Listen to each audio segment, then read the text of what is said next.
వెనక చూసి brother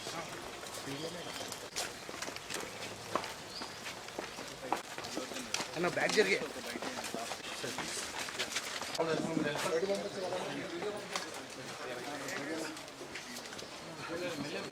please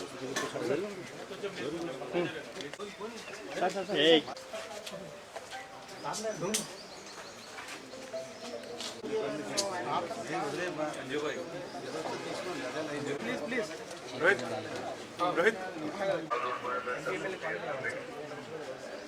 bro side గానే కొంచెం మీరు కొంచెం వెనకాల చూసుకొని Zoom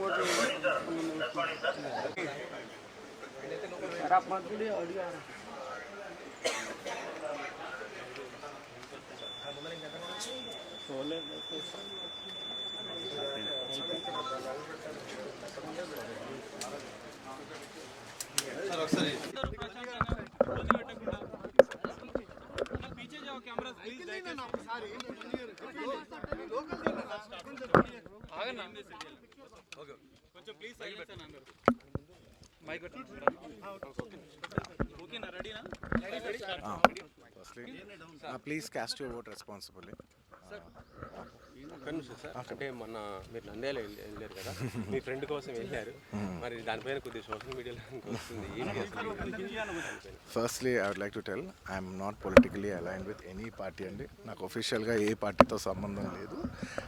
I'm neutral to all parties. నా అనే వ్యక్తులు ఏ పార్టీలో ఉన్నా పార్టీకి సంబంధం లేకుండా నేను వ్యక్తిగతంగా వాళ్ళకి నా సపోర్ట్ ఇస్తాను. It could be my uncle Pawan Kalyan garu. My love and support is always there for him. And లేదంటే నా ఫ్రెండ్ నంద్యాలలో రవి గారు అవ్వచ్చు, లేదంటే రేపు మా మావయ్య గారు చంద్రశేఖర్ రెడ్డి గారు కావచ్చు, లేదంటే రేపు మా బన్నివాస్ కావచ్చు, ఎవరైనా కావచ్చు. పార్టీకి సంబంధం లేకుండా నేను వాళ్ళకి మద్దతు ఇస్తాను. And my support will be that to my close people. And మీరు పర్టికులర్ అడిగిన దానికి నంద్యాల దాని గురించి చెప్పాలంటే, రవిసింగారెడ్డి గారు నాకు ఎన్నో ఏళ్ళుగా, గత 15 ఏళ్ళుగా మంచి ఫ్రెండ్.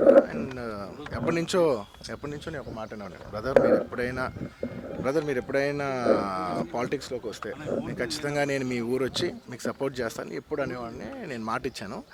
బట్ 2019లో ఆయన యాక్టివ్ పాలిటిక్స్లోకి వచ్చిన తర్వాత నేను అప్పుడు రాలేకపోయాను, ట్వీట్ పెట్టాను.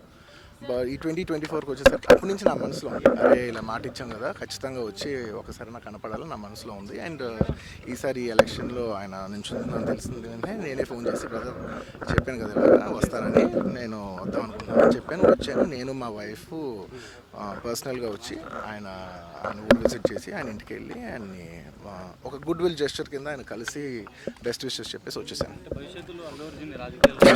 లేదు, థ్యాంక్ యూ.